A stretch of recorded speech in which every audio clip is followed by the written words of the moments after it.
Meeting to order, and I have a couple of things I would like to say that Patrick's going to say, and we're going to change some things up. We're going to get right into the State of the Schools presentation. I think that's why a lot of you are here.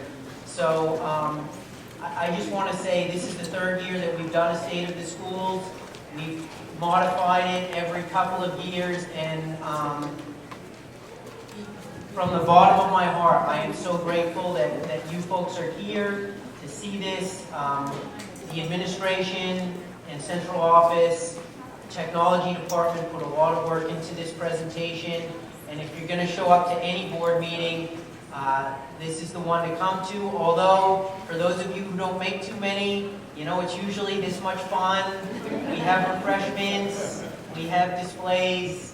Not really. So I'll turn this over to Patrick, and then we'll get right into State of the Schools. Okay.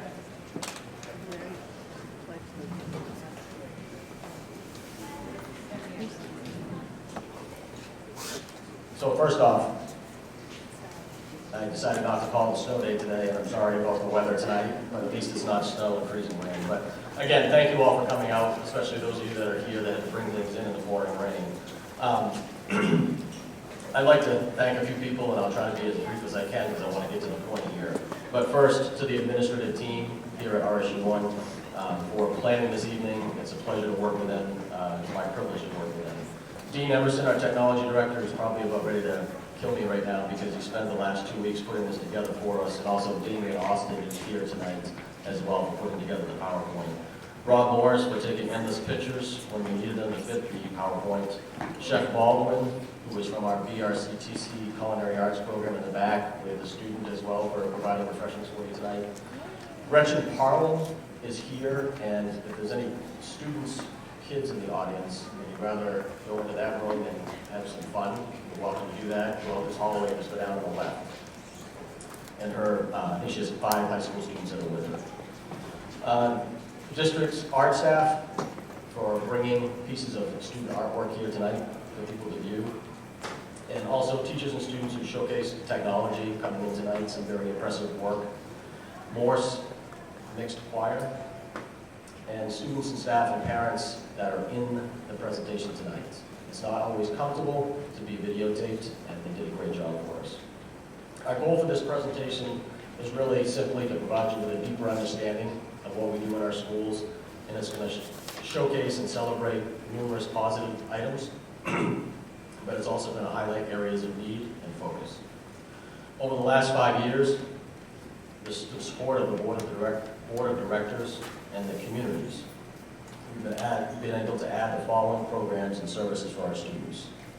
School Resource Officer, Morse High School, alternative education, increasing the number of pre-K slots, as well as expanding it to 5 days a week.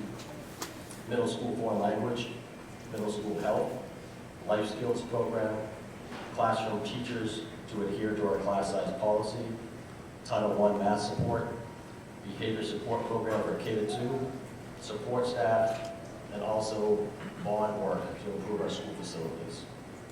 We've been supported to implement a lot of positive items for our students, and we're very thankful to the communities and to the school board.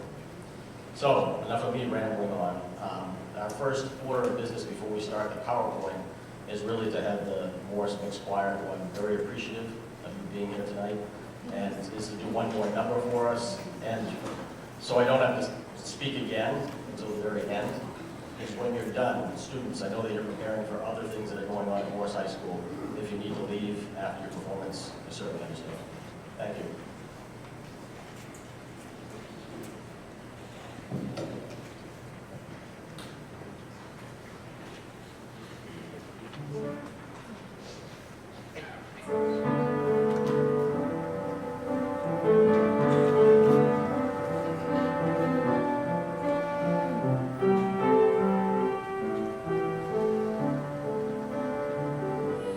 On the river, cool breath of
Thank you, students. Thank you, Ms. Warren.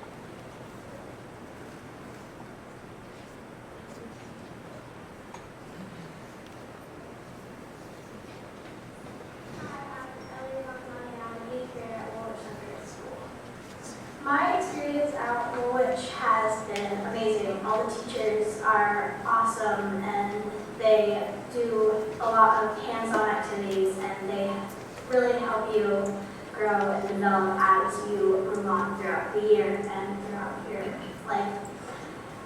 They've done a lot to prepare me for high school and it's just been an amazing 9 years here. I really like doing math team. Math team is probably one of my favorite activities during the school year. Student council is also really fun. And really just being in the class and knowing my classmates really well, it makes for a very fun year. And social studies is probably one of the topics that I really enjoy and I think it's going to prepare me really well for high school and college. We learned a lot about history and current events and things like that. It really makes me feel like we're ready to talk in public and speak with people who also know what they're talking about. It helps prepare us for those types of conversations. All of my teachers are really helpful, really supportive. I feel like I can go to them any time of the day and they'll help me through homework or a regular lesson. Lots of the time I'll have questions in math or social studies and I'll be able to go over to their classroom in the morning even and ask them for help on the homework and they really do help and support me.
My name is Leah Heyman. I am a science teacher for 7th and 8th grade in the Crumble House at Middle School. My name is Tarek Houston. I'm the 7th and 8th grade math teacher at Woolwich Central School. So in my free time here at Middle School and part of RSU1, I felt very supported. I was a student teacher here and coming in was really easy to do, having a team that I already knew. Coming in, felt the same thing. It's been a great transition into the school. There's a lot of support from my team at Woolwich and the math team that I get to meet with from BMS once a month. Jenny Colasso, who had a position before me, sent me an email to let me know that she was transitioning to another school and that I should be applying for her job. I had only been teaching 1 year prior to this, and I was Jenny's student teacher. teacher. And so I very quickly applied and was granted an interview and then received the job offer after that. I came here from teaching overseas for a few years, and my family and I had decided we wanted to come back to Maine, so I sort of applied all over, and this was one of the schools that offered me a job. And it was tough for me to take it because I had never set foot in the actual district. I was just seeing it from websites and pictures. I fell in love with the place instantly. Woolwich is a great school. It's been the best school I've worked in so far. As I said before, I'm a new teacher. I'm new to teaching. This is only my second year. That was really hard for me to make that choice to switch from district. I was in Lake Region, MSAB 61, and I did not feel support as much from my team, from my administrators. Everything seemed very on my own. I have seen our superintendent more than I have seen our superintendent in the past. I feel like he knows my name, which is really cool. I feel like I have a voice that is listened to and respected as a second-year teacher. This has been a different district for me for a lot of the same reasons. It's just a very open and welcoming place, and immediately I felt like I was part of a bigger family that all just wanted to help kids succeed and become better learners and gain some knowledge that they can use in the real world. I also love how much professional development that the district seems to offer. There's always classes available, which in other schools I've been in was not the case.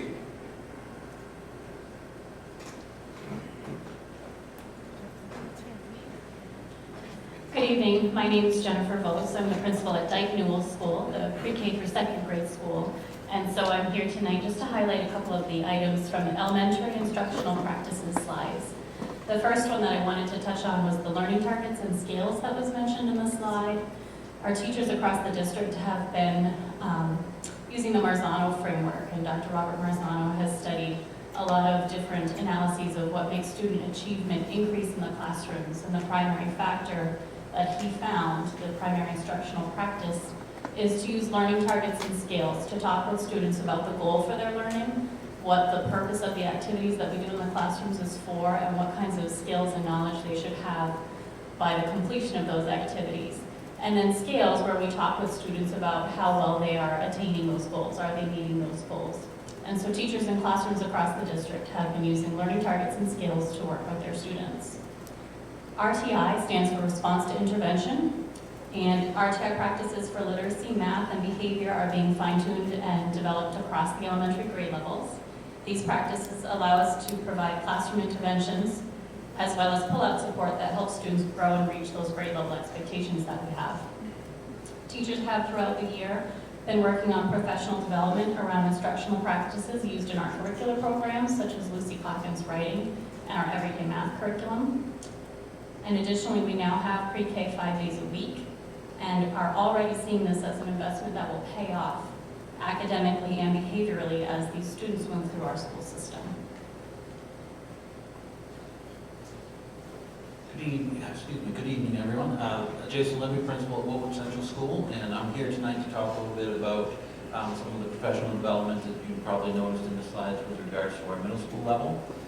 Specifically, you probably noticed that we are in the process, and one of the major initiatives we took on this year at the middle school level is continuing the Lucy Calkins writing program from the K to 5, which we've been doing for the last 2 to 3 years, and extending that all the way through, so now we have a comprehensive writing program K to 8. That's taken on many different looks this year. Essentially, though, we have trainers who come in. They have a meeting with our staff 4 times a year for with the beginning of the year. It was just with introductory to the program, what are the core components, how to navigate the program. Then the next phase, which was 2 months later, they came in, they met, they demonstrated some lessons, started talking about how to design units, how to teach those units. The upcoming meeting we have at the end of the month in March will be for teachers to get together and plan that work. And then we'll have one more session towards the end of the year. This will be ongoing professional development that will continue into next year. But again, the strength of it is it really provides a clear K to 8 comprehensive writing program. So, thank you. Good evening, I'm Brandon Ward. I'm the principal here at Bath Middle School, and I'm going to speak specifically to the restorative practices piece that we're using here at the school. And we're in the second year of our grant, and the real basis for this work is that we believe students perform at their best when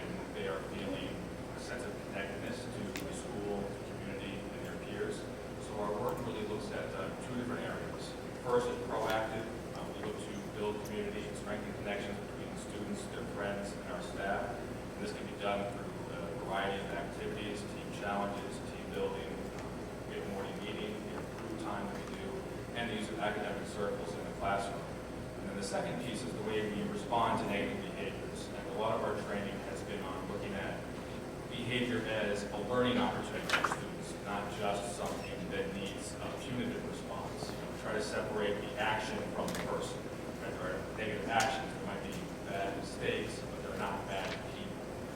And then we expect students to identify their role and take some ownership over what's taking place anytime there is a negative behavior. And that's identifying why that behavior occurred, who was affected by it, how they were affected by it. And then they have to find a way to make amends to the people that have been affected. And the second year now, we've seen a very sharp decline in office referrals. And we're really happy with the way that's going. We're hoping to continue that moving forward. Thank you. Good evening, I'm Jay Pinkerton, I'm the principal at Morse High School. I'm here to just touch on one bullet that was on the high school section in instructional practices, and that is the extra supports. It was listed as guided production, freshman seminar, and other supports. We piloted a couple of sections or a couple of blocks of something called guided production last year. It's instead of a typical study hall where a teacher takes attendance, sends a handful of kids to the library, and then uses the rest of that block of time for whatever they need within that space. Teachers have access to the students' grades that are assigned to guided production. It's a small study hall, maybe 10 students in each one of them. And they know what the student needs to be working on because they have access to all that information through Infinite Campus. So when the student walks in, they take attendance and they get to work. And the teacher is able to provide some one-on-one assistance, which really is effective. Out of all the things that help struggling students, one-on-one works. So we've added 16 blocks of that this year. We've also added freshman seminar, which is essentially the same thing, only for freshmen. Departments are making changes at the department level, such as being able to retake tests, demonstrate mastery. The entire math department's doing that, and lots of other things. And teachers do this all day long in their classrooms, during lunch, before school, and after school, on top of all the things that we've added. And I'm really happy to report that we crunched the numbers at the end of the first quarter using the same students. In other words, last year's freshmen who are now this year's sophomores. We looked grade 10 through 12 with the same students. And our number of failures at the end of the first quarter was down 37% in average over those three classes. So it's working. Thank you.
Hi, my name is Bailey, and I'm an MHS student, and I'm also doing enrolled at SNCC, which is Southern Maine Community College. Through the 4 years at Morse, I've learned a lot and experienced a lot. My experience has been great. It's everything around the school, everybody that supports you is fantastic. The things you can be involved in, sports, after-school activities, our pep rallies. There's so many things that make this a great community in my experience. That's basically been fantastic. Because I've always wanted to be in the veterinary field, I took advantage of more classes that they've offered, and science being my favorite, like biology, anatomy, physiology, and even physics. I'm now taking advantage of the SNCC courses I'm enrolled in and taking chemistry and biology. I consider my teachers and the guidance counselors very, very supportive. All my teachers have worked around my schedules of being dual enrolled and classes being in the middle of the day or even in the afternoon. They've always been willing to help, and I think everything that I've been doing is helping me the next step and starting the next step early. And starting my junior year with Mr. Ingmanson has definitely been a great help.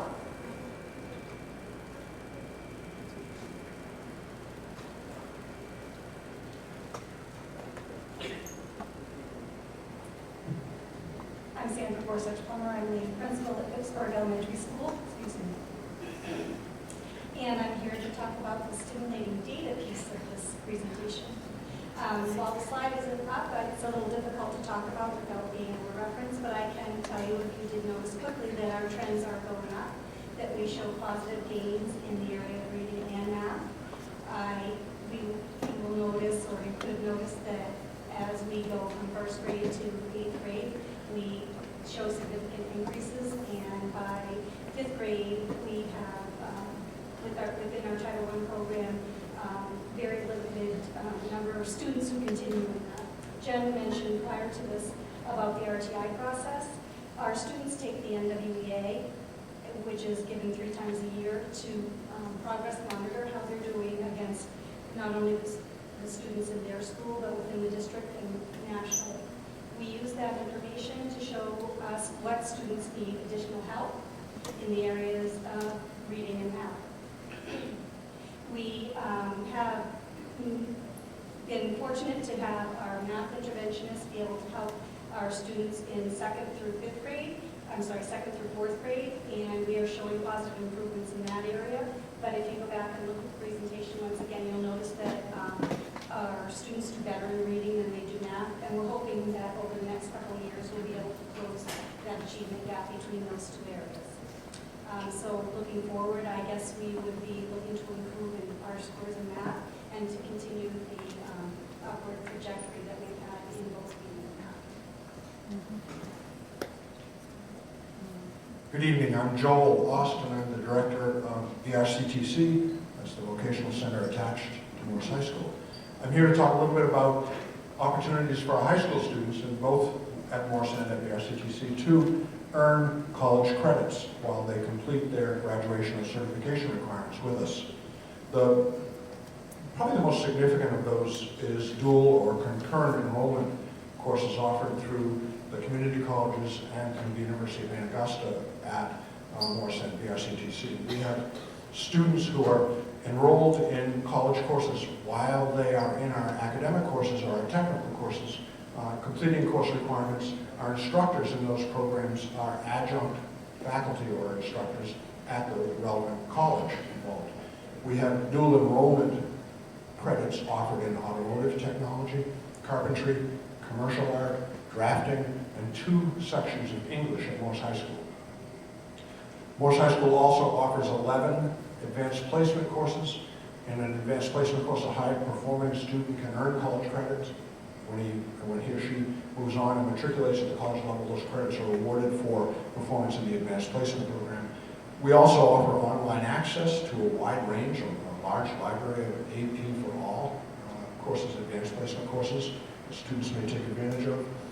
BRCTC programs all offer college credits through escrow arrangements with the community colleges or the University of Maine system from 3 to 9 credits, or with at least one private university, Johnson Wales in Rhode Island. Most students, or more students, are also able to access courses at Bowdoin and at SMCC, as Bailey explained. We are always looking forward. We are always looking for opportunities to expand the ways that our students at Morse and at the RCTC can access college credits. Thank you.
Hi, I'm Erica Thippen. I'm a fourth grade teacher at Fisher Mitchell School. Hello, my name is Sarah Wells, and I'm a first grade teacher at Dyke Middle School. I applied to RSU1 back in 2011, and I had just moved to the area from New Hampshire, and I was really looking for a community to be part of, so I was so happy to finally get a job in the area. And I'm originally from this area. I grew up in Phippsburg, and I went to the community school there. I also joined the Bath Middle School, which was kind of a huge difference going from a small elementary school to a larger middle school, but it was a lot of fun. And I also graduated from Morris High School. And so it was really neat. A few years ago, I wanted to move back home to get closer to my family, and I ended up getting a job at Dyke Middle School, and I've been there for 5 years. And I really enjoyed teaching in the district where I grew up. So it was a fun, interesting experience. So when we were hired, both Erica and I were hired around the same time, and we were able to enroll in the mentoring program, where they put a beginning teacher with a veteran teacher in that district, and it was extremely helpful. I ended up being paired up with Janice Fry, and it was really nice to be able to have someone that I could bounce things off of and kind of run to with different questions, and it was really helpful when I was first starting out learning the ropes here at Dyke Middle School. Absolutely, and being over at Fisher Mitchell and having 3 other fourth grade teachers, it was so wonderful to have that team support. And I can't tell you how much the mentoring program meant to me, to have that confidentiality and then have the team support behind it. It was great. The best thing about my job is working with wonderful students and all of my great colleagues. And I enjoy just bringing a sense of humor and enthusiasm to the classroom and just working on that curriculum and being able to explore it in an enthusiastic way.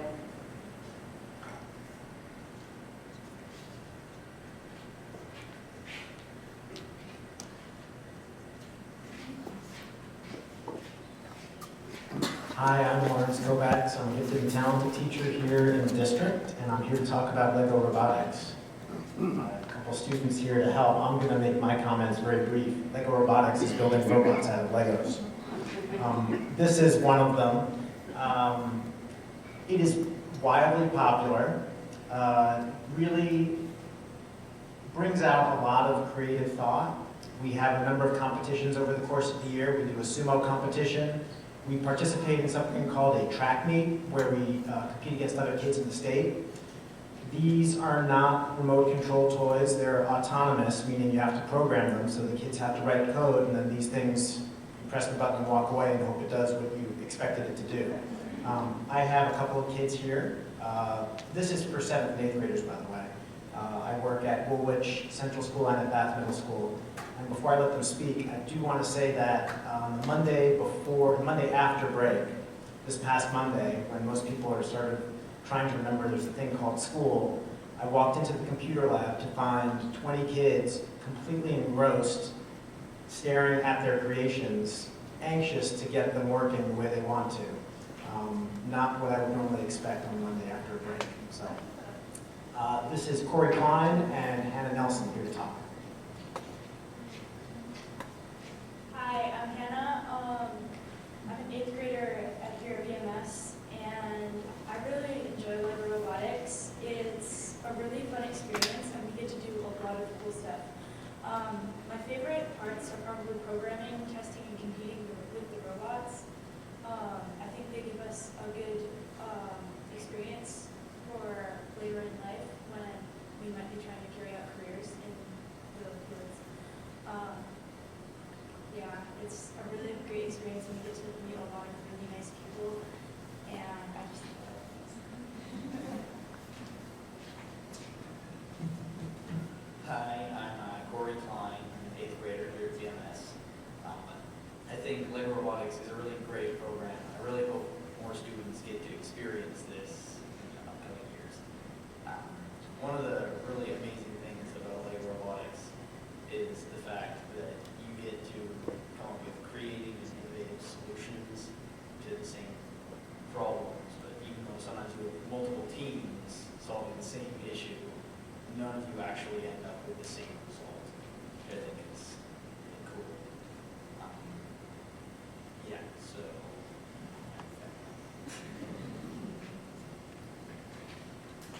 it's really got me interested in engineering and robotics, and I just really hope that more students are able to experience this. It's great.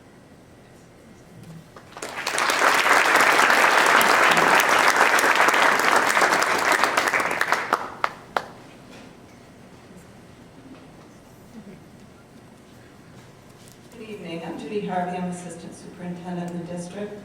One of the hats I wear as Assistant Superintendent is coordinating professional development and professional learning for the district. It's actually one of the most enjoyable parts of my job, but also the most challenging, probably. We all take professional learning very seriously here in RSU1 because, as in any profession, we put a great deal of focus and importance on growing as professionals. While we actually allow and support our teachers and other professionals in going outside the district for professional learning, we really put a great focus on our in-district trainings here. We really, our proficiency-based learning has been a real focus at Morris High School. And they've been at that for 3 years now, and this year we've brought on K-8, and we're having workshops in proficiency-based learning. Second example of professional learning in the district would be our teacher evaluation system and all the professional learning that supports that.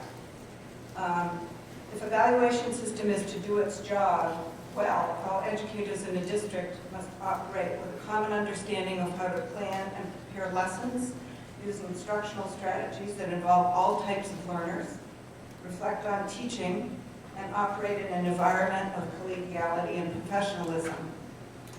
All of these aspects are contained in the Marzano model of teacher evaluation, which Jen referenced earlier.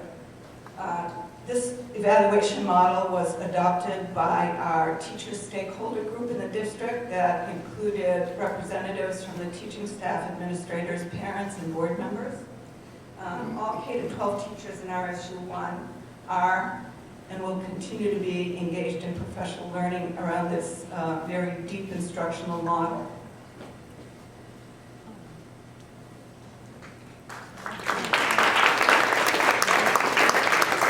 So, 5-minute break, and last year didn't work so well when I tried to get everybody back, so please pay attention after 5 minutes. Bathrooms as you go out the door to the right, and we would ask that, please stay if you can, don't sneak out of the break. Thank you. And there's plenty of food left back here, so please help yourself.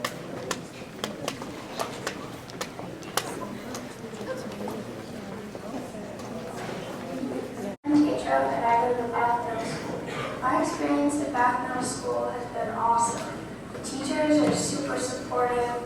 I love all the activities we get to do, and it's a lot of fun.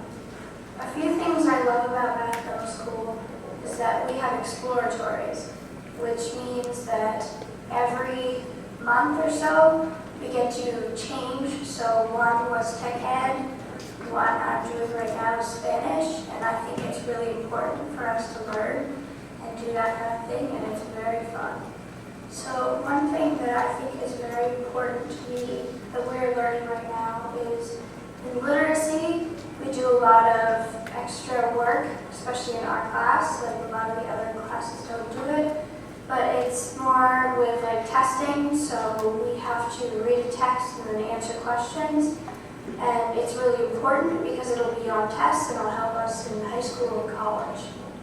The teachers here are awesome. They're all very supportive, especially Mrs. Jones. She's my homeroom teacher, and she is always there for me, even when I'm not in the best mood. And it's awesome to know that I have support. I feel prepared for the next steps, like high school and college, because my teachers make me work hard and they give me homework, which is actually really good, I feel like, especially for me, because it gives me something to do, and I really like it.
John Skrosky, and this is my wife, Katie Skrosky. Hello, and we have 3 daughters in the RSU1 schools. Our oldest is Christine. She's a senior here at Morse High School. And we have a sophomore, Madeline. She's here at Morse High School also. And then we have our youngest is Caroline. She's at Bath Middle School. So all our 3 daughters have attended Phippsburg Elementary School. They've enjoyed their time there greatly. We've had many experiences along with our daughters, from music concerts to field trips to Boston and many other events. And our kids have always felt really connected to the school and the community, going also trips to Hermit Island, Morse's Mountain Preserve, doing little biology lessons and different things, and we've really enjoyed the school. Phippsburg Elementary, that's, I think, a small town community school, exactly what we had moved. One of the reasons we moved to Phippsburg is to have that small community feel. And we received that. We had amazing teachers there, and we were well connected with the community. We were active in the PTA and really enjoyed our time there. So I remember about 6, 7 years ago when my daughter Christine was finishing her time at Phippsburg Elementary School, getting prepared to go to the middle school, and us as parents being apprehensive, a little anxiety about that transition to Bath, a much bigger school than being at the middle school. However, we found that Christine really enjoyed the school, was very included and welcomed, made a whole slew of friends, different groups of people, enjoyed the different activities, the sport activities, the band activities, and really enjoyed her time at the middle school. And it's important to note also that when the kids go up from small community schools to a larger middle school, that they're not just thrown into a huge environment. The school's broken down into houses. Class sizes are small. The kids get individual attention, and they're thoroughly challenged at that level.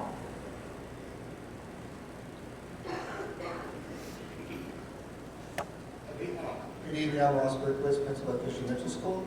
I always like to watch those slides on the community because I'm a community guy, and it's warms my heart to see everything that how the community supports us. And I thought about just making this free form, and I realized I would plan on talking for hours. So I just wrote something, and it highlights some of the elements of what you guys saw for the community engagement involvement.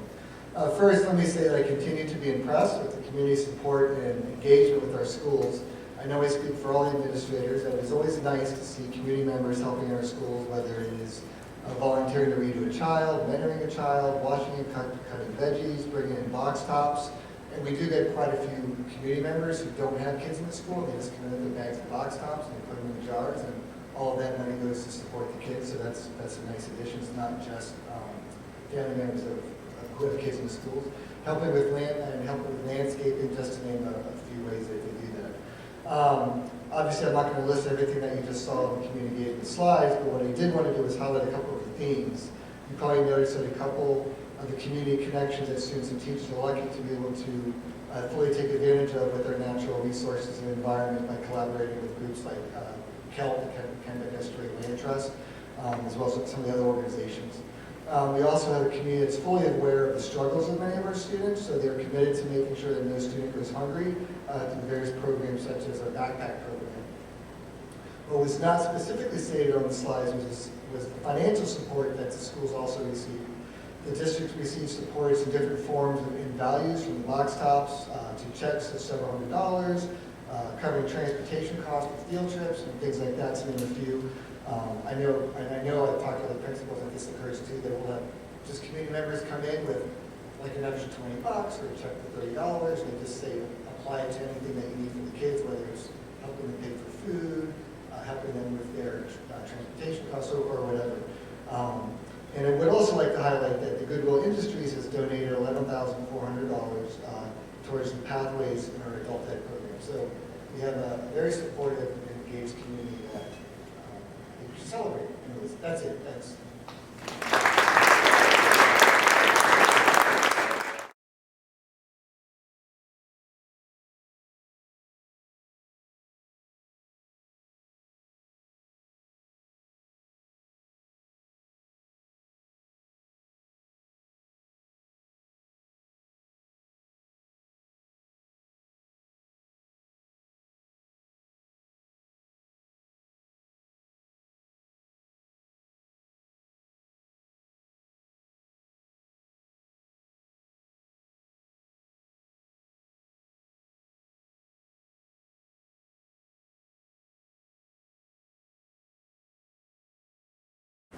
My name is David Ingleson. I've taught at Morris High School since 1980.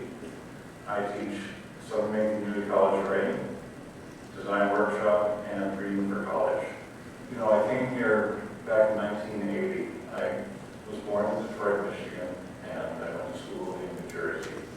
And I taught in Pennsylvania, and my principal gave me a letter, or actually cut out an article and gave it to me that said, you really can't teach reading in high school. And I considered that a real good reason to leave.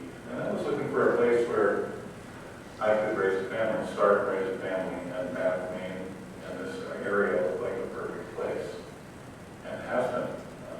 I've enjoyed it. My kids are all in their 30s, late 20s now, and they all went to Morris High School.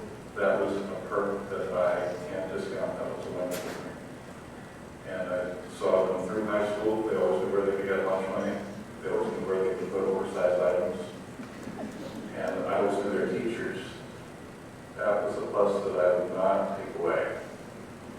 Other thing about working here that has really been important to me is when I asked to do something different, my principal and my school board backed me up. For instance, I teach a class called Reading for College, and that title came from the guidance secretary who said, my daughter needs to get ready for college. And I said, I think I have some ideas. And we came to the principal together and said, that's a really good idea.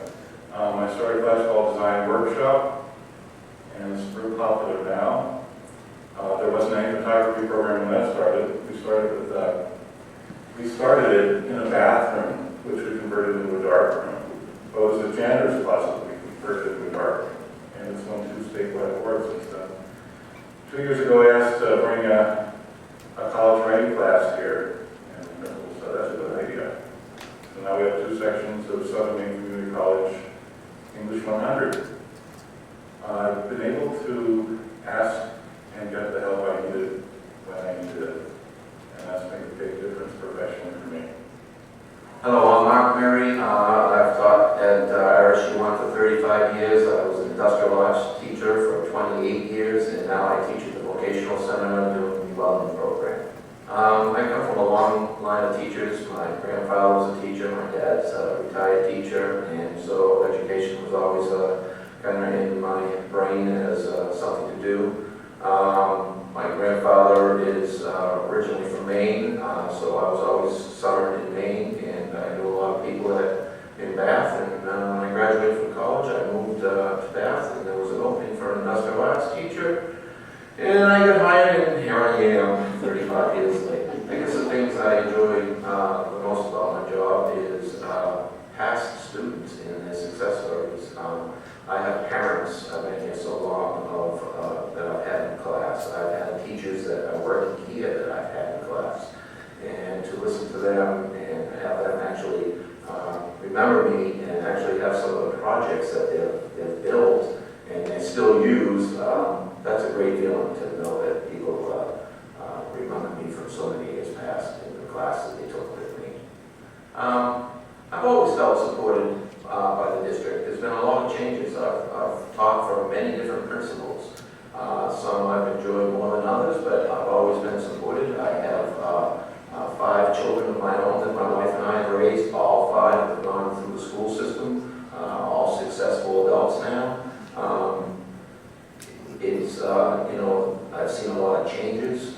Technology, they support us with technology. Budgets are always tight, but if you want to talk about that, but I've always been provided what I need to provide the education for my students.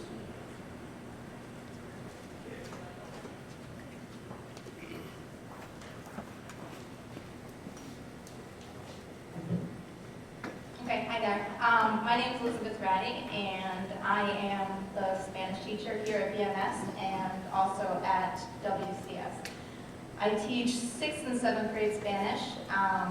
6th grade I teach only at BMS, and it is an exploratory course. So I meet with students every day for 45 minutes for about a month, and they get an intensive, short introduction to Spanish and the culture.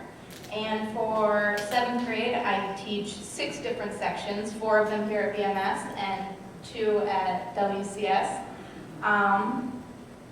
And Nina, one of my students at BMS, is going to tell you a little bit more about the 7th grade program. Hola, buenas noches. Me llamo Nina. Soy un alumna de la señorita Reddy. I'm part of the 7th grade class, and we meet every other day. For units, we've done greetings, numbers, pronunciation, dates, and right now we're doing weather, and it's been really fun. I think that learning Spanish is important because it's important to learn another language, and the country that we live in doesn't have an official language, so we can talk to different people, and I look forward to learning more Spanish.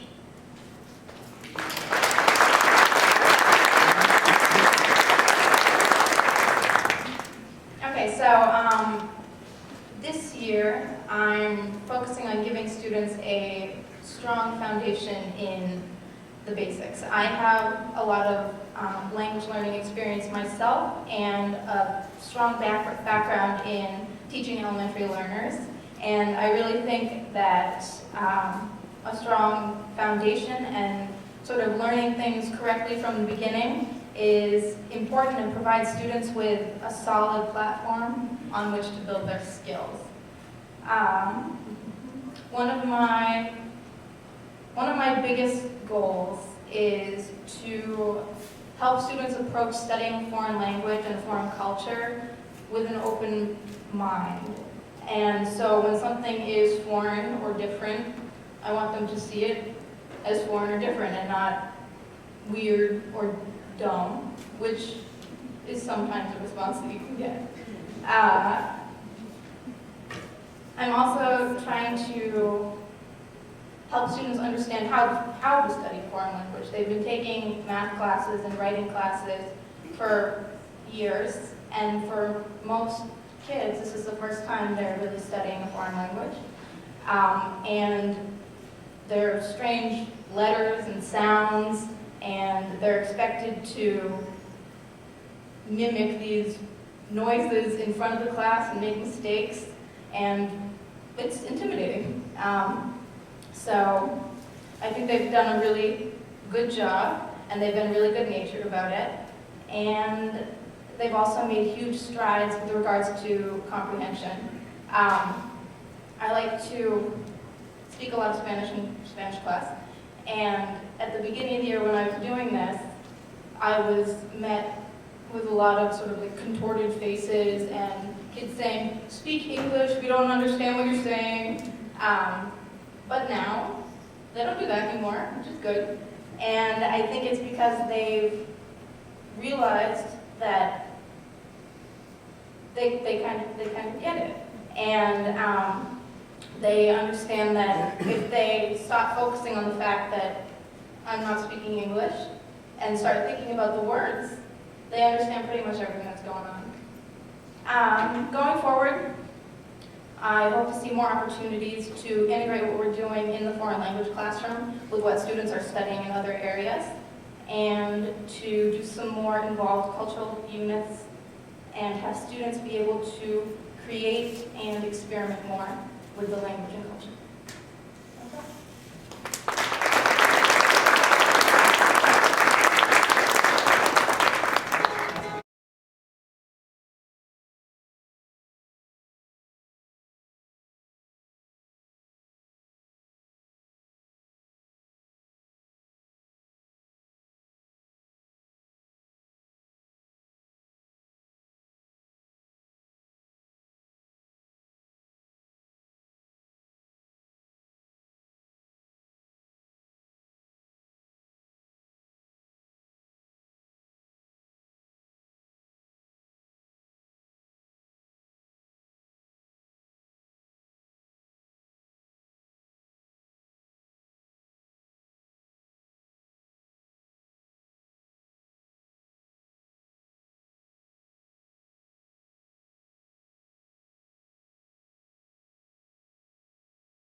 4 children currently in the district. We've got a first grader, a second grader, a fourth grader, and a sixth grader. So we're at every school in the district except for the high school yet. Hi, I'm Jim Thalen. As Kara said, I'm the proud dad of the 4 kids that she described in the 3 different schools here at RSU1. We came here to Maine last summer from Michigan, primarily for me to take a job, well actually only for me to take a job with the University of Maine system where I serve as the general counsel. I'm also happy to be participating right now on the I guess it's a parent policy committee working with Patrick Manuel and some other parents reviewing the policies that come before the school board. I think one of the things that makes me happy about being here at RSU1 is how accessible and how real the school center for our kids. Anytime we walk into the schools, we're immediately welcomed and our kids feel welcomed. In fact, our oldest, our 6th grader, I guess the oldest is the person you'd worry would have the hardest time adjusting to a move from a different state, and yet he seems to have landed and immediately felt welcomed, and he had an interesting observation. He said, you know, I didn't feel like I was the only one, that this is a place where kids are coming in from other schools around Bath, but also from outside the state, and that just made us feel very welcome. I asked our 6th grade son this morning what he likes about the district, what sorts of things I should say this morning, and he said, well, he said, you know, I like that the teachers are firm but fair, they're tough and tender. And he said, I really am starting to like school. And so that is a measure of success for us, particularly with him. And then the 3 littler kids, you know, there hasn't been a time where I walked in the buildings of each of their schools, Dykenville, Fisher Mitchell, where I have not been greeted. Every time I've been in, each of them has been welcoming, they've been positive, and it's just a really unique environment that there are so many people who are so open and helpful and welcoming right from the minute you walk in the door.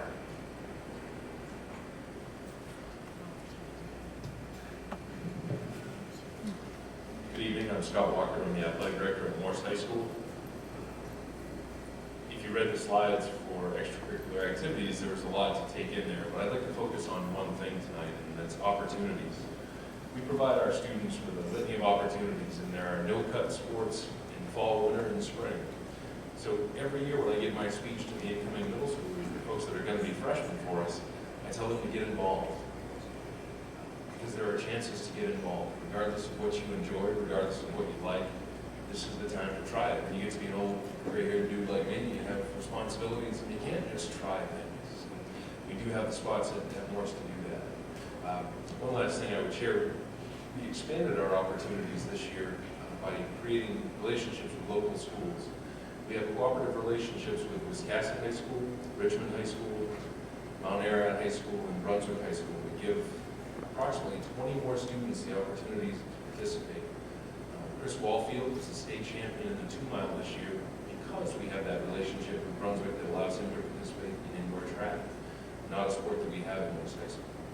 Jenny Wilbraham was the KVAC champion in classical Nordic skiing this year, a program that they have at Mount Ararat, but we don't have at Morse. Again, giving kids opportunities. And there are a lot more stories just like that. We're going to continue to nurture those relationships and continue to build the opportunities for kids at Morse High School. Thank you.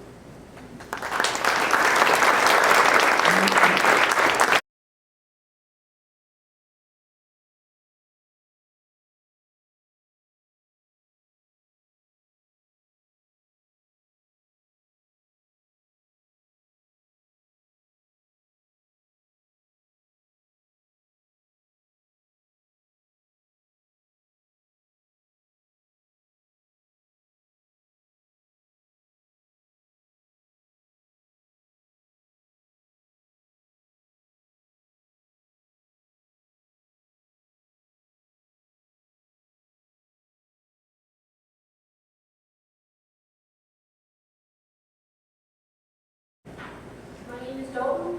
I go to school at Fisher Mitchell School. My experience at school has been pretty good. I mean, it's been positive. All the teachers have been helpful, and it's been nice.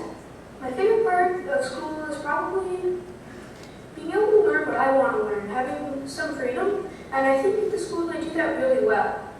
For me, learning how to work with other people was a very good skill that I learned here. I think these skills are important because in order to go through life, you need to know how to work with people. And here I really learned that very well. I think the teachers are very helpful here, especially this year because I had a lot of trouble with social studies and the teachers stepped right up and started helping me. As I mentioned earlier, people at Fisher Mitchell here were very helpful to teach me a skill to work with people. And I think that when I move up to the middle school, that will be an extremely important skill.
Hi, my name is Bryson Grover. I'm from Wisconsin High School, and I'm in the carpentry program.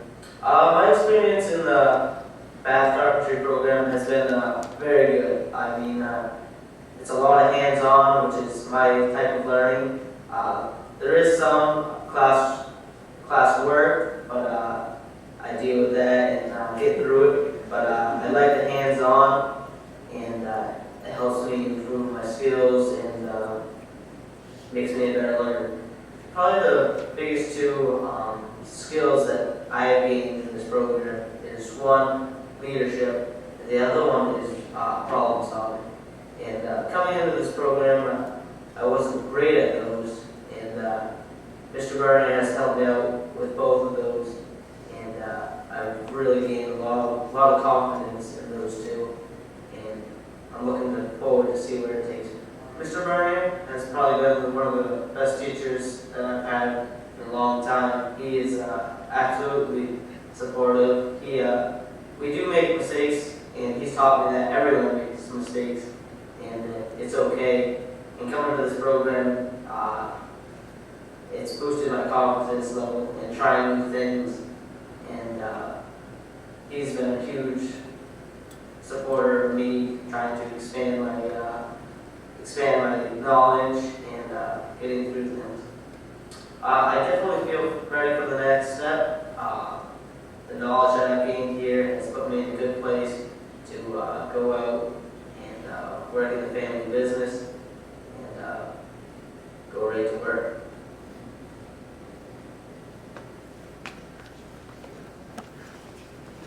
So I'd like to, first of all, thank you all for coming tonight. And at this point, I'm going to turn it over to Tim Harkins, our board chair, for open up for questions or comments that board members may have or the public may have.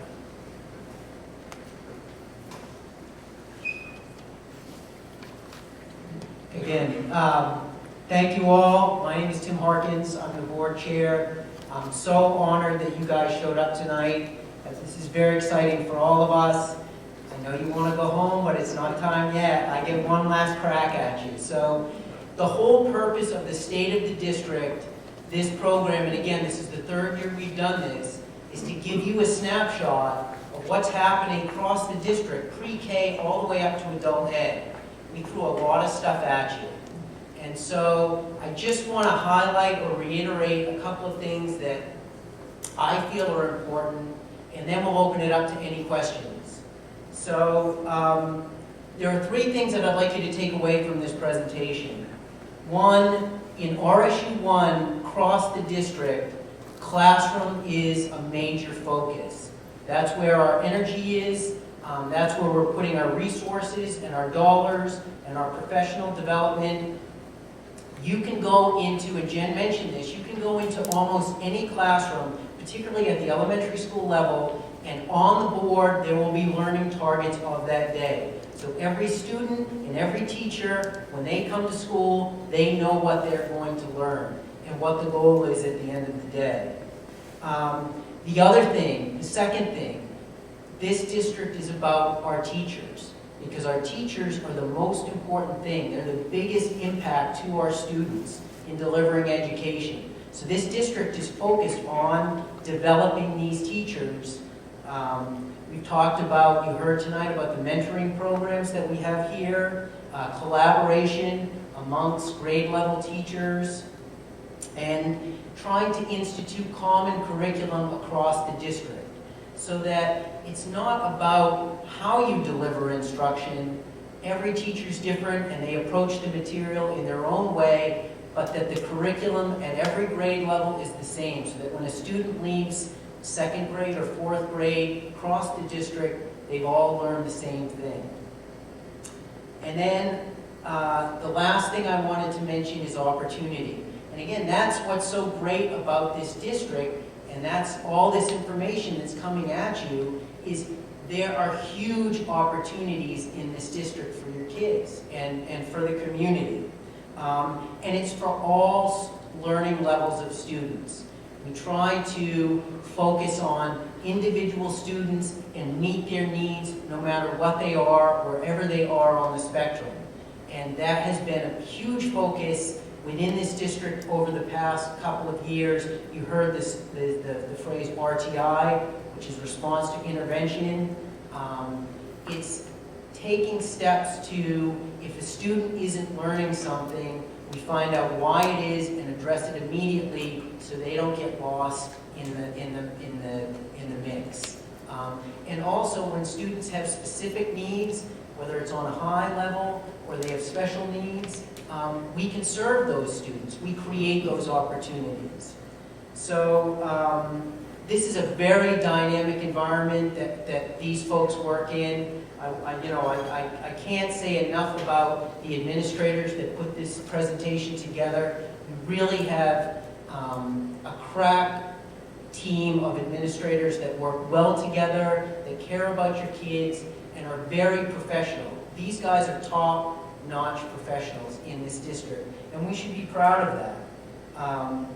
So when you walk away from it, walk away with those three things, and I hope that what you saw tonight and what's going on in this district, it's really something that we should be proud of. And we're not done yet. So I took my last pitch. Does anybody have any questions? Is there anything up here that you saw that kind of flew by, or maybe some language that you weren't sure about that we can answer? I'd be glad to turn it over to someone who could. All right. Will. I noticed that the pre-K was now 5 days. Yay! Yes. What was it before, and is it all day, half day? What's the pre-K program? Judy? And pre-K is something that that the board has been committed to over a long period of time, but it's taken us a number of years to get to this point, and I'll let Judy speak to it specifically. It was 3 or 4 days last year. It was 3 days. Three half days, and it's 5 half days this year.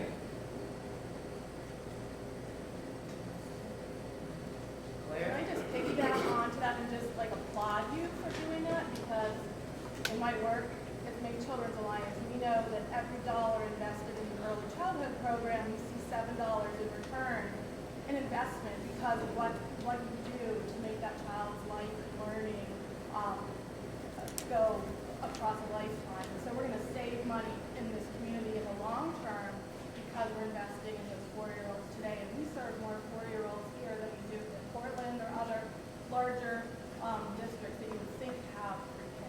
So I just think we need to celebrate that and just hold on to it in the budget process and expand it. Thank you. And thank you for I want to introduce Kate Brockett, who's the coordinator. She's also a teacher in Pittsburgh. Do you have any other pre-K teachers here? Ann Richmond is here, and she's a diagonal teacher. Yes. What's unique about our program is we're a partnership throughout the community. So we collaborate with the Y, Family Focus, Children's Schoolhouse, and Head Start. So we're not only in the elementary schools, we're also in 4 other facilities that service children that will eventually come to, will the next year come to kindergarten at RSU1. So it's quite a jewel in the crown. And it's a very unique program in the state in terms of that collaboration. It's something we can truly be proud of. Any other questions? Heidi? Jim, is the in-school suspension at Morse, is that something that's you're looking at for next year to be funded, or is that, what is the situation? It is something that we're looking at. JP, do you want to speak to that? Sure. Can you hear me without going to the mic? Yes. I hope. We would like to have it next year. I'm not sure that the budget, because we have to think district-wide. This is the first year that I've asked for it, so usually it takes a couple of years to get what you ask for. That's been my experience over the last few years. But it is a pretty high priority at the high school. Good, thank you. Okay, anyone else? All right, I will let you know that there will be copies of this presentation on our website. You can also call central office if you need a handout of the PowerPoint. And Patrick, is there anything you wanted to add? Okay, well again, thank you so much. I really appreciate you coming. I hope this has been informative, and I look forward to seeing you, if not at another board meeting, at the State of the District next year. So we're going to conduct our board business. You're more than welcome to stay, but if not, thank you again. Thank you all. I'm going to call this meeting to order. The board will rise for the Pledge of Allegiance.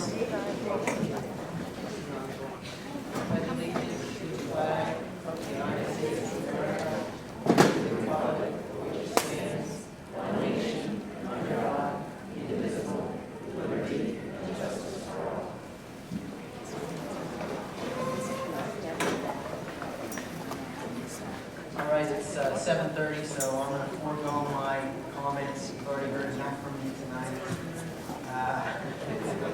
We'll move on to item 4.0, to approve and amend the minutes of January 25th. Motion to move, second by Bill. Any further discussion on those minutes? Take a minute to look them over. The only thing that I would ask is that on page 3, under the Morse High School building project update, Patrick had mentioned, and I'm going to hold him to it, we need to add a line there that says the appraisal should be completed mid to late February. Add that line. Anyone else?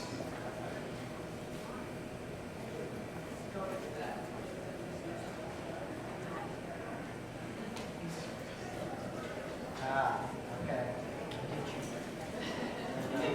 Mr. Oliver.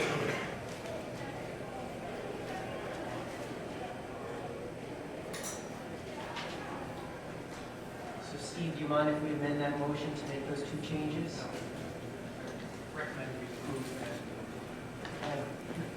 All those in favor of the motion to approve as amended, raise your hand. None opposed? That passes.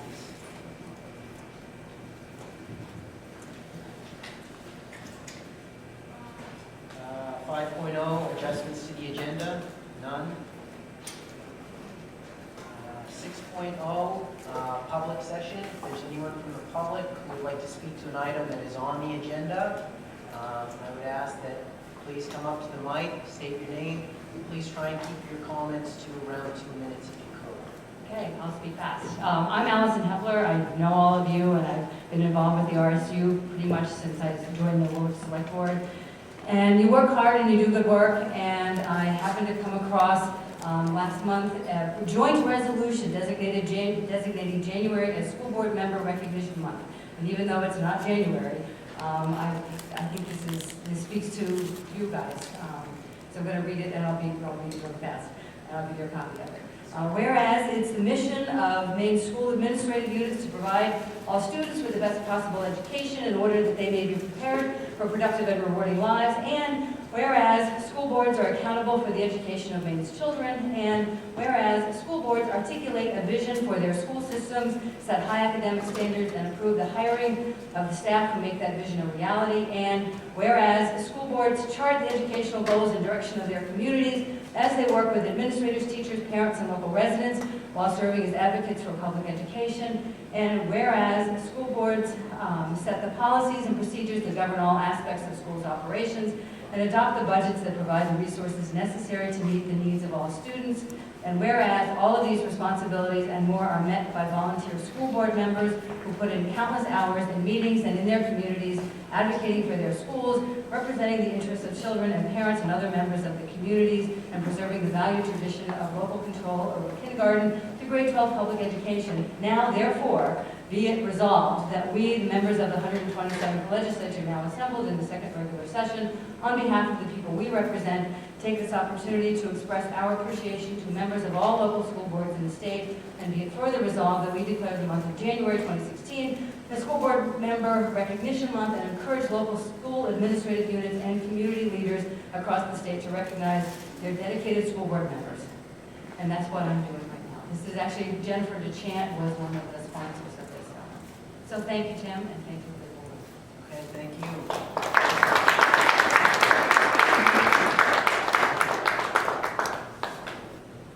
Anyone else from the public? Okay.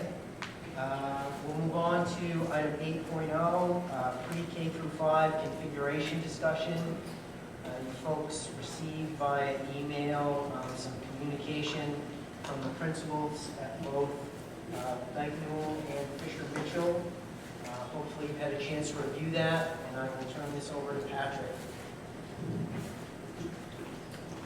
Yeah, for tonight, I wasn't sure what the board might find most useful, but I think we thought of giving you something ahead of time that came from Jen and Ross, and then having a discussion tonight, really.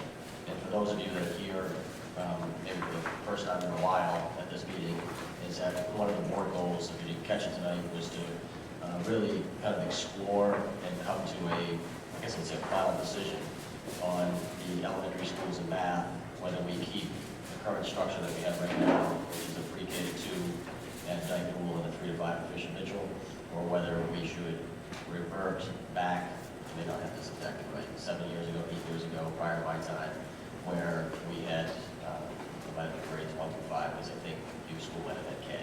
But really looking at, should we go back to pre-K to 5 at Dyke-Newell and a pre-K to 5 at Fisher-Mitchell? And what would be in the best interest of our students? Not what's in the best interest of our parents, and not what's in the best interest of our staff, but what's in the best interest of our students. So this was brought up a couple of years ago. It's been something kind of on our radar screen, and our goal is by the end of this year to make it, have the board, after hearing information and opinions, make a decision on this. And it would not be, if a change was recommended, it would not be something that would be changed for next year. We need time to do this and do this right if we were to change back, or the decision may be made to stay status quo. So, you know, we have our, we have Chen and Ross here, but we also have other administrators here that may work in a K-8 building, may work in a, K-5 building, pre-K-5 building. So to hear to answer questions or how you want to start this. So really it's a discussion. We did talk about, and it's up to the board, but we did talk as we go through the spring, is the possibility of, we did a survey with the staff, we did a survey with parents, and the board has that. But as far as maybe bringing some people from that well, so you can hear multiple perspectives. Okay, thank you. What I want to do is I just want to open this up to the board. Because again, I think it's an opportunity for you folks to talk about your feelings about what you read, and then if you want to ask Ross or Jen to respond to this or answer some questions, we can do that. But I think we need to start with just an open discussion just amongst the board. So, any comments on Mr. Chairman? No? As you know, it's been on my radar screen from the time that I joined the board to take a long look at the configuration here and now. I want to first of all thank Ross and Jennifer for an extensive piece of work. They obviously spent a lot of time, did some research, and presented to us a compelling case for what is their side of the argument. They want to stay in the way of the status quo. The problem that I have here tonight, I discussed with one of the board members, is that we don't have much of anything to compare your presentation to. We know, those of us that are veteran members of the board, we know that your predecessors at both schools came before us at a workshop and advocated change in configuration. And they had some reasons that they presented as to why they felt that was an appropriate move. So I would like, I'm not prepared to take a vote tonight personally, and I would like more information relative to the change in configuration. The status quo is handled beautifully. Great job, and I thank you very much for the presentation. But we need more information. We need information, perhaps from veteran teachers and administrators who were here previously and worked under the different configuration. Of course, that's a long time ago now, I guess. But we need more information on that side of the argument. My point. No, I think that's a great point. Anyone else from the board want to comment? Lou? Yeah, well, I think, again, thank you, Ross and Jennifer. This is really good, and it actually raised some things that I, was not aware of what has developed. I think, as with everything, it's a complicated issue. I agree, we do need more information overall, whether it's more information from teachers as to why this is working, and obviously more information to go back why that makes sense. I keep going back to one of the things that just keeps going in my head is, and I think has to be a factor, is that, I know we don't know for sure, but if ultimately we'll be building a new school in 10 years, is it worth, even if in the end of the day you go, yeah, the K-5 is a great way to go, you don't want to keep moving back and forth. If ultimately we're building one big school, that however that's configured within that school, everyone's in the same place, you may still be able to do some things. But I just think that has to be part of the discussion as to how that affects things. The other, the other issue is, I think what you have here is really good, and it does explain quite a bit, but I don't know, like you said, I've got to see some other stuff on the other side, because the problem with this is you can argue either way. And I guess what the other factor is what it was, is because things switched, and then of course the principals switched. So we have, we're only now, I think, at a place where we have some consistency and two principals who are devoted to, we're making this work together now. Because like you said, before there were two principals, before they were saying, well, here's how we want to switch it back. But I think we're at a really strong place where you're saying, this is why this works for us, this is why it works for the teachers and the students. And I think it's quite a compelling argument here. So I think we need some more information, because it's really good to look at it from a broader spectrum of where are we ultimately going with this. Because if we're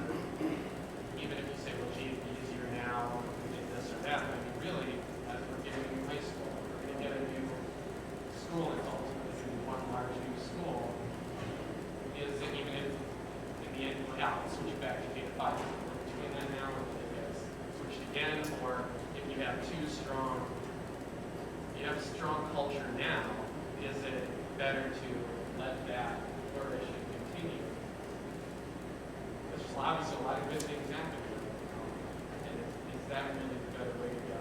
And, originally I was like, well, it should be K-5, it should be K-5, well, they're all like, I don't know, I gotta, look at this, because I really want to look at the big picture, and this is where it's going. So, again, thank you for presenting this, and, if there's some time after that, I'd like to hear, if there's anything here that you want to emphasize, I'd like to hear.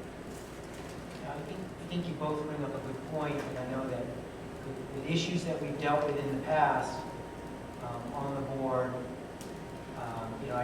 one that comes to mind is the schedule of the high school, and we had looked at different iterations of the schedule, and at the time, the principal at the high school supported the current iteration because they had sort of presented it, and we really didn't get any counter.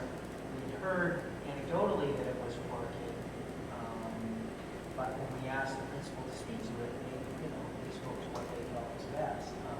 So I think it would be beneficial, Patrick, if there's any way. Obviously, I wouldn't expect Ross and Jen to generate a counter argument, but within the district to formulate a document similar to this, maybe just a page or two that summarizes what the benefits might be, whether it would be from, as Lou alluded to, some teaching staff that are in there, or Bill had said that, some veteran staff, or maybe other administrators within the district, just to give us something to chew on, two documents to work with.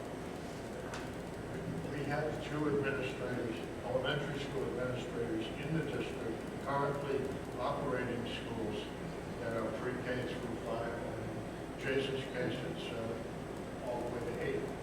So that there's precedent in working schools in our district that are functioning in the older, more traditional way. Maybe those folks could explain what they feel are the strengths. Yeah, it wouldn't take us much to do this. I think basically, if you remember, it was last month, the month before, when I gave you a couple handouts, and it was grounded in research about the pros and cons of both structures. And we would just take the pros of the K-5, pre-K-5 structure, and elaborate on those with some teacher input, with some principal input. We have, if you have questions right now, again, education can be messy, and that can be challenging, and it also can be rewarding. I don't think it's a bad thing that we have 2 administrators that are in the trenches feel that the status quo is good, and then having board members disagree with that or question that. I think that's good. We also have teachers in our buildings that, as you can see from the survey, it's not black and white. Some experienced it, some of our new teachers never experienced it. So, we have Justin here, who's special ed director. He has probably a different perspective because of his job.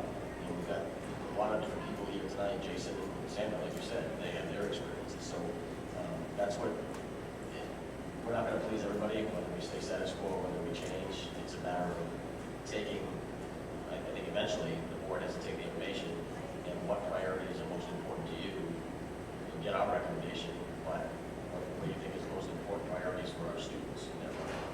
So we can certainly, I think in the next 2 weeks, I can get you guys kind of another perspective. Sure. We need to do it with Anyone else from the board want to comment? I totally agree with what Bill and you said, and also, yes, thank you for this, because after reading it too, I'm now like, oh, I don't know, before I was definitely like, K-5, but I know that administrators are here too, but I especially want to hear from teachers mostly, and I want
you like to ask questions of? Well, the teachers who are teaching, teachers here right now that are in Bishop Mitchell or Dayton. First off, I can go back and look at that survey tomorrow and just make sure that it came in a format that worked for you. And I know that we had 2 windows for our teachers, and we encouraged our classroom teachers. So I think the majority, being correct me if I'm wrong, the majority of our teachers took those surveys. I don't know if you feel as a board that next month, whether it would be appropriate to, kind of have a panel of some teachers and maybe. That's kind of what, like a roundtable discussion where we can just ask questions. Right, I think maybe it would be a combination of our, appropriate administrators, some teachers, and then maybe if we can maybe round up a parent or 2 that maybe experienced both, or just someone that has a good, maybe a good advantage of this. We can do that. If you think that would be helpful. Jen? If we're kind of going out and collecting that data, I think it'd be interesting to hear the perspective of some of the K-5 teachers when they're working with teachers from Dayton or Fisher Mitchell, in terms of when they work from collaborative grade level, what they feel that they get from being in a K-5 school that perhaps those teachers don't have. If there a way to kind of say, how is your grade level perspective changed by your environment, having other age students around? And how do you see that reflected in professional development or your grade level work with them?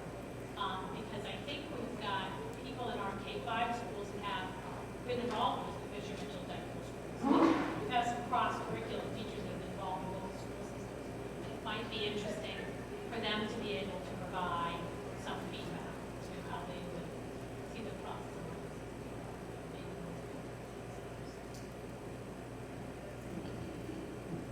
Anyone else from the board?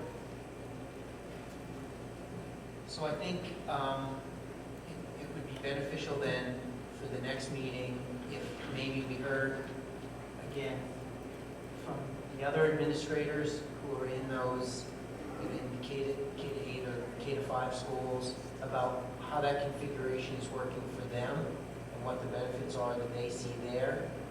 And then if we could put together some kind of a panel of staff where we could ask some questions. But I would, as a board, I think at that point, we should be prepared to kind of fine-tune our perspective on this, and if not, take a vote at the next meeting, be prepared to take a vote at the following meeting, because this isn't something that, we've extended it through a year or so now. I don't think we want to extend it beyond the next couple of meetings. So does that meet all of your needs? Okay, Patrick? As you're considering both perspectives, we're doing the best we can, but it's to talk to the bath bus service, to talk with our itinerant staff that, like library, about costs, about technology, day with maintenance. There may be some hidden, some costs involved. And again, I'm not sure that I want to taint your opinion on this with costs, but I think we need to have that. For example, I think we worked closely with the city already to determine it. And back in the day, I think it was Center Street was a dividing line, and no longer would that be, because you look at the census and you look at our student population, and now when we plotted all of that, and now would be Andrews/Chestnut, Winter Street, closer up behind Morris High School would be the line, and that might put the north end at 275 students, just an approximation, and the south at 232. So it's not totally even.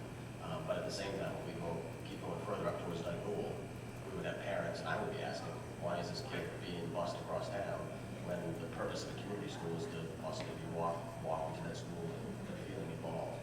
So again, we're trying to work out the behind the scenes details. We don't think of everything. We're trying to cover our bases. Those are all really good details. Do we have time just to ask if Jennifer or Ross want to emphasize any? Yeah, definitely. I was going to suggest, since they're here, Yeah, we should take advantage of if there's.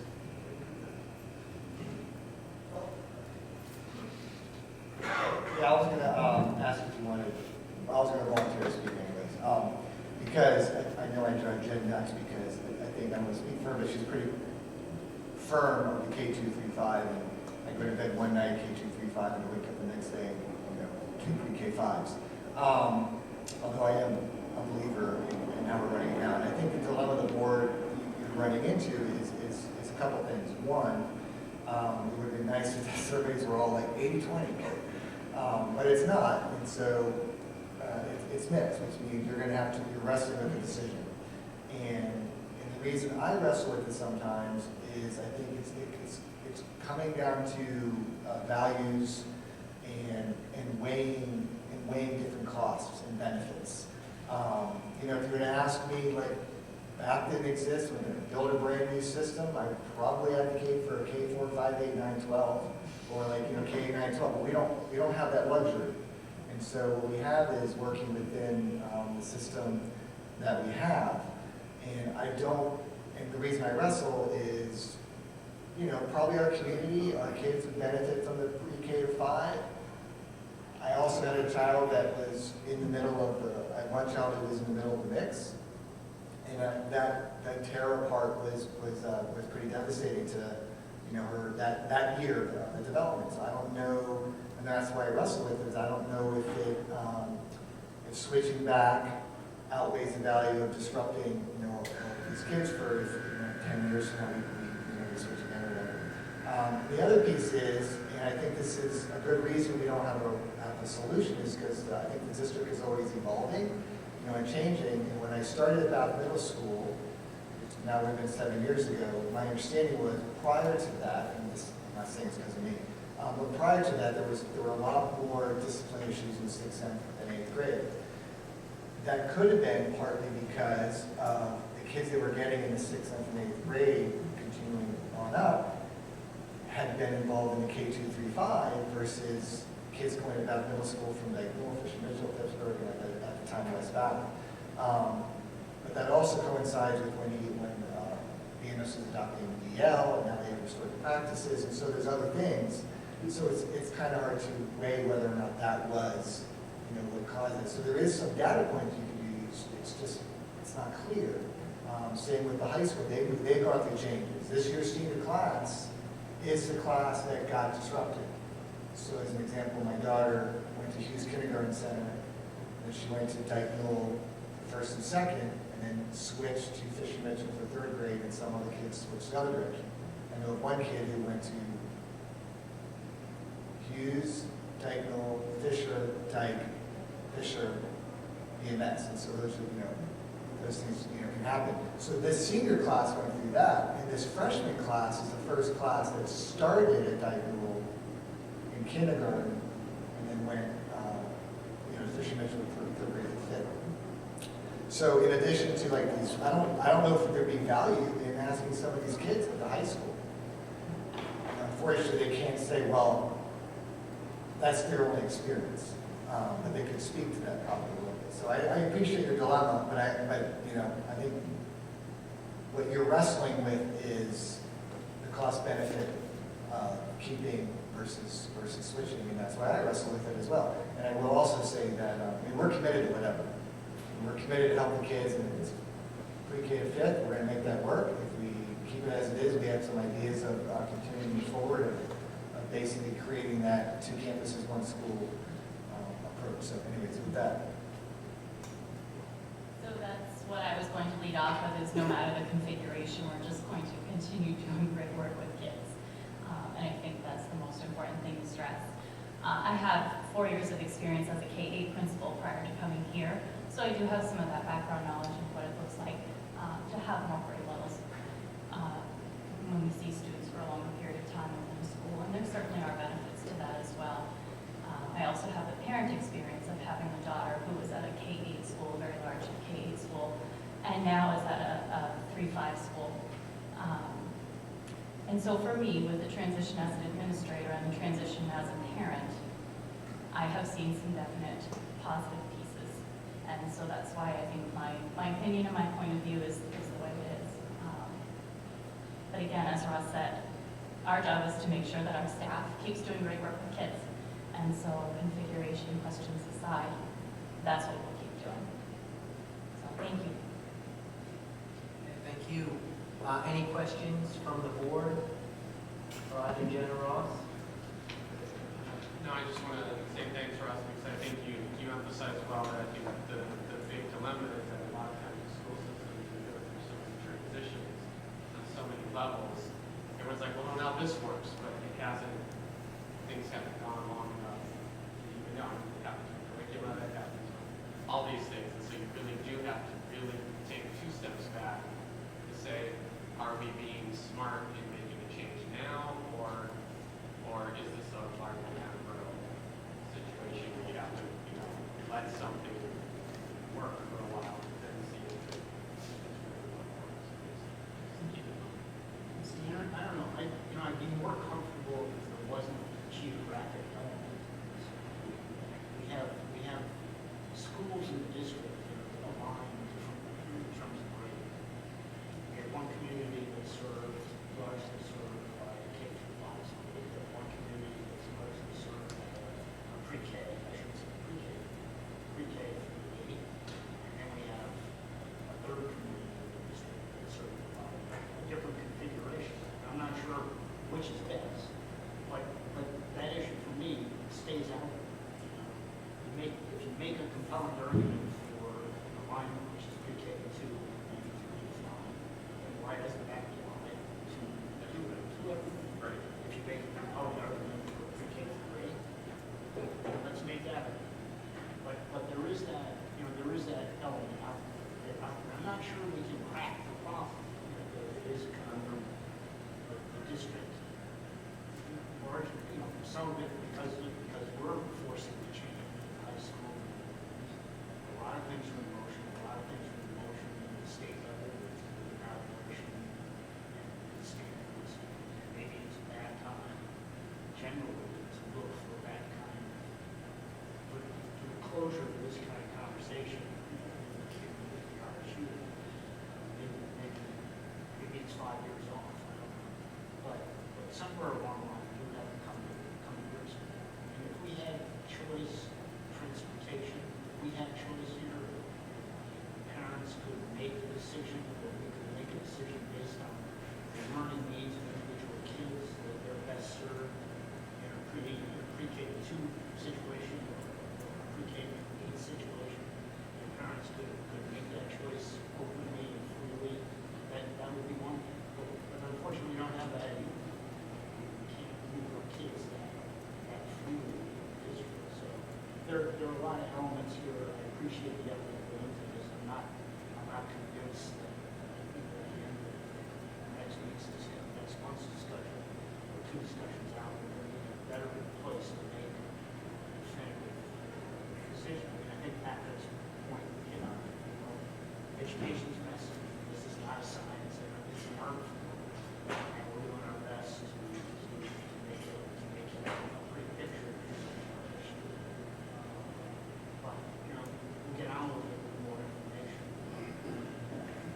Even in the end, I think I'm going to have some questions. And my resolution to this may just be let's defer it for a couple of years till it's set by the district. It's necessary. Anyone else from the board? Okay, so we'll plan on continuing this discussion next month. Oh, is it? Okay, so it's 7:58 now. The board needs to make a motion to continue the meeting past 8 o'clock. Motion by Bill, second by Jen. Any further discussion? All those in favor, raise your hand. Okay, so we'll continue past 8. On to committee reports. We'll begin with the Morris High School building project update. And again, I'll turn that over to Patrick. So the appraisals are in process. They walked the property, I think it was a week and a half before the vacation. Both the appraisers are in the city of Bath and the appraiser for RSU. So again, I think I'll be calling them at the end of this week and asking them, when we will get the paperwork so that we can look at the appraised values of both properties. And for those of you that are here, it's the property adjacent to Bath Middle School, and it's also the property in Wing Farm. Those are the two that are being appraised right now. So we do have a meeting with the Department of Education on the 10th, and that will be with Jay Pinkerton and Joel Austin, myself, LaValle Brinsinger, architects, and we'll start talking about this space and the programming that may go into Morse High School. So that's just a very initial, how many students are going to be built for.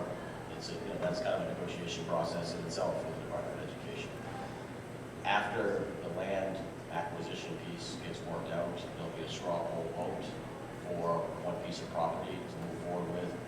After that is done, that's when the fun kind of begins of designing a building, figuring out what goes in it.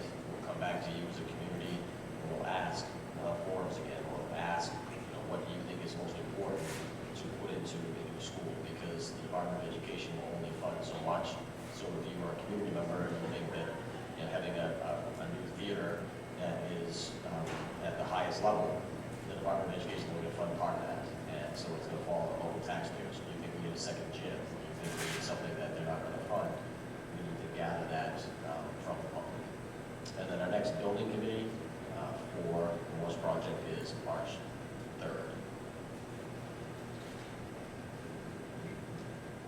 Any questions for Patrick? What's going on in the Morse building? I just wanted to mention, you received that summary of the vision and guiding principles for design.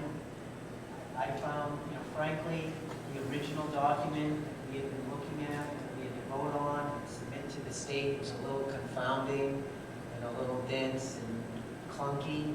I was really impressed with this summary, and I think that there are elements in here that directly correspond to what we want the building to look like, what we want the building to feel like, what we want the spaces to be. And I think if the architects use this document, I think it very much will have the stamp of the community and the stamp of Morse on it. So whoever summarized this, I want to thank them for that, and hopefully they'll really hold on to this as we move through the process.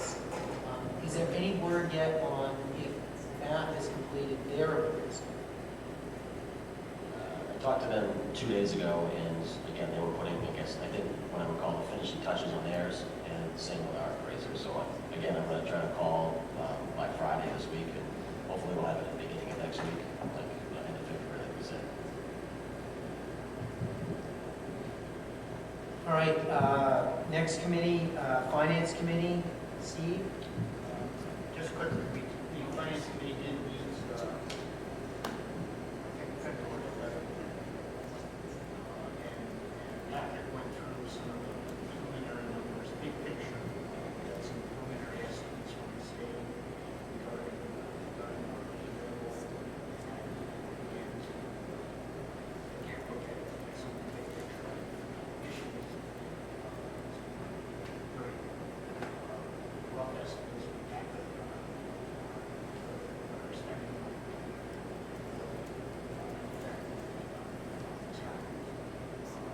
We are meeting administrators between those two meetings, March 7th, first, starting with the second grade. Farm office, and certainly all board members are invited to come and encouraged to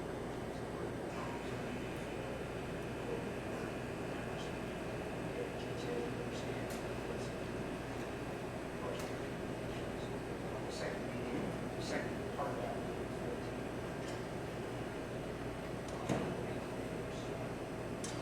Hopefully,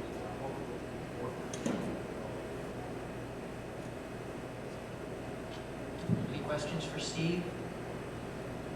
I would encourage all members of the board, somebody mentioned to me recently, they suggested this to me, and reach out to your legislators about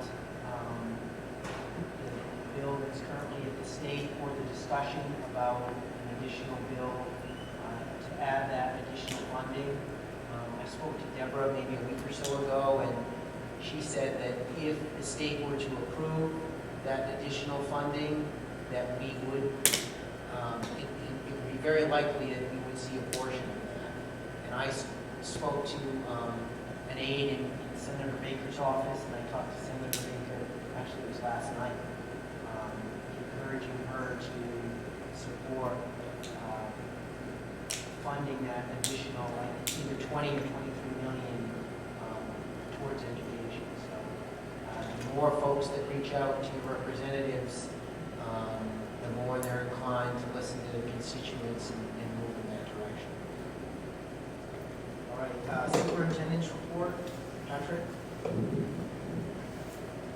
I didn't prepare a report for tonight because I figured we were sharing good news through the state of the schools, so I have nothing at this point.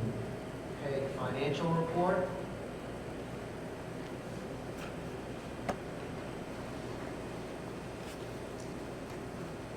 Good evening. Tonight's report is January, and as of the end of January, we have spent 55%. This is up a little from last year. Last year was about 49%, so, but it's pretty close. And we are 58% through the year, with being the 7th month. Our financial report shows that we have $9 million more encumbered, and that's basically in salary and benefits, and that's the encumbrance that we can track. And as far as revenue, we are 60% compared to 59% for last year. So, once again, things are still looking like they're on track for this year. Any questions for Deborah? I apologize if you explained this to you before, but the school administration line for expenses.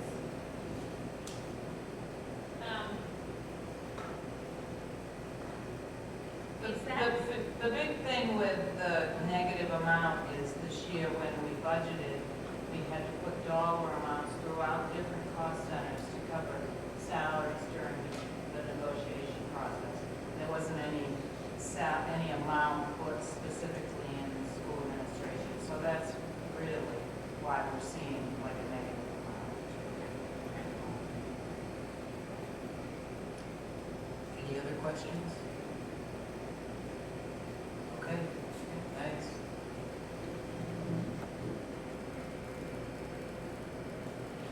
I think we touched on board goals in the presentation. I don't know if there's anything here that anybody wants to speak to.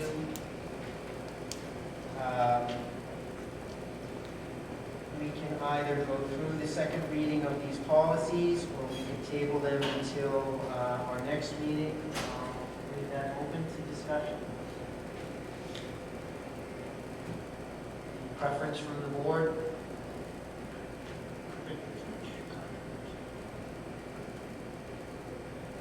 We're going to try and run through quickly. Okay. Warm up my chops here and see what we can do. So for old business, item 11.2, second reading of policy JIC, student code of conduct. Again, this is an action item. Is there a motion on this? Move to approve by Bill. Is there a second? Okay, second by Lou. Any further discussion? Ken? So there were just a couple of things that came up last time. Under bath, drug, and alcohol use, there was a direct reference to bath salts, and we took that out because we wanted not to have any one drug any preference over another. There was a question about what was taken out on item E, discrimination, harassment, sexual harassment. And we added the question of why certain things were taken out, and so we added some, the discussion about that at the policy level. We added in the words in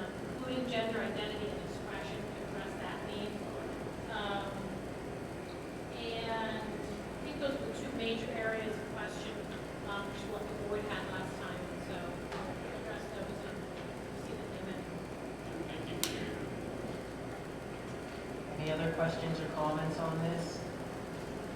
Okay, all those in favor of the motion to approve, raise your hand. None opposed, that passes.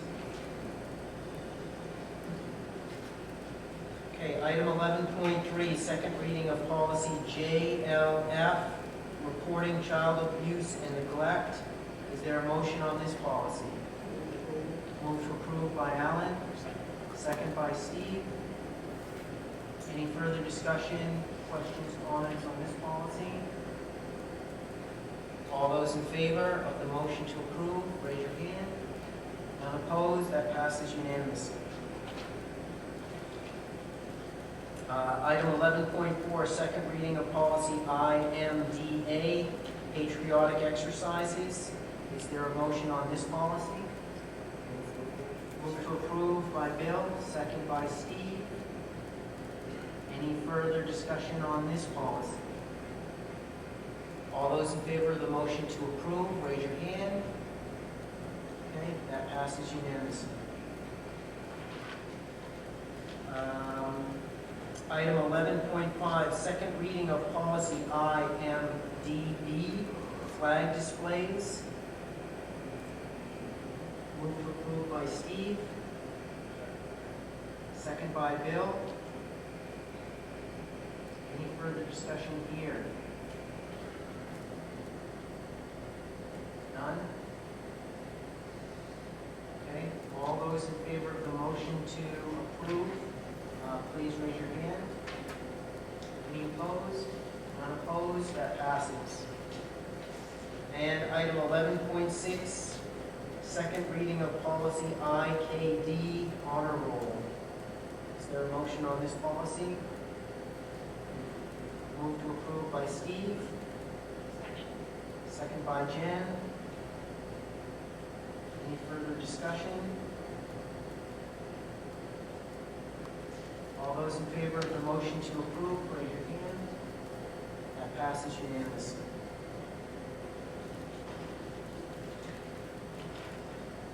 Okay, that takes care of the policies. We have nothing under new business. Our second public comment section. If there's anyone from the public who'd like to speak on an item unrelated to the agenda, feel free to come up. Okay. Item 14.0, set next meeting date and location. We're currently scheduled for March 28th, and now we're no longer rotating, right? We're here at BMS. Does that work for everyone? So next meeting is Monday, March 28th at BMS. Before I take a motion to adjourn, again, I want to thank Patrick, the administration, and particularly the technology team for the work they did. State of the District presentation. I think it was great. I think it was a real success. And thank you. There's a lot of work that goes into it. Is there a motion to adjourn? Moved by Bill, second by Steve. Any further discussion, Bill? All right. Hearing none, all those in favor? Okay, this meeting is adjourned. Thank you.